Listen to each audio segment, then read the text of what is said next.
খেলার ছলে মর্মান্তিক পরিণতি, জলে ডুবে প্রাণ হারালো 1.5 বছরের শিশু। খেলার মাঝেই যে এমন মর্মান্তিক পরিণতি অপেক্ষা করছিল তা হয়তো কেউ কল্পনাও করতে পারেনি। গোপালনগর থানার চারাবাগী আদিবাসী পাড়ায় জলে ডুবে প্রাণ হারালো 1.5 বছরের শিশু সঞ্জু সর্দার।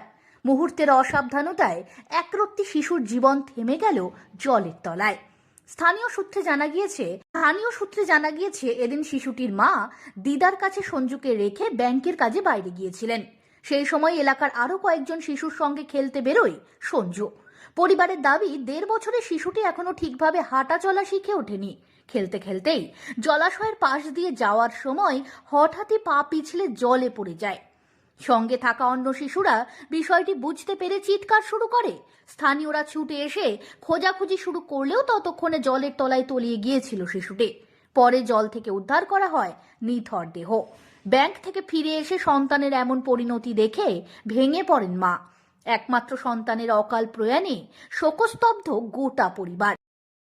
আমি এসে দেখছি জলে ডুবে গিয়েছে কালকে ওই 10:30 11টায় ধরো। হ্যাঁ, 1.5 বছর। এক বেশি হাঁটতে পারে না, অল্প। হ্যাঁ বাবা, হ্যাঁ ছেলে পেলের সাথে খেলা করতে করতে চলে গিয়েছিল।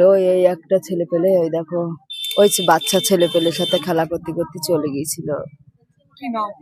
সঞ্জু সর্দার। আমার নাম রিঙ্কু সর্দার। সুব্রত সর্দার। ওই রাজমিস্ত্রি কাজ করে। না, আমি কিছু করি না।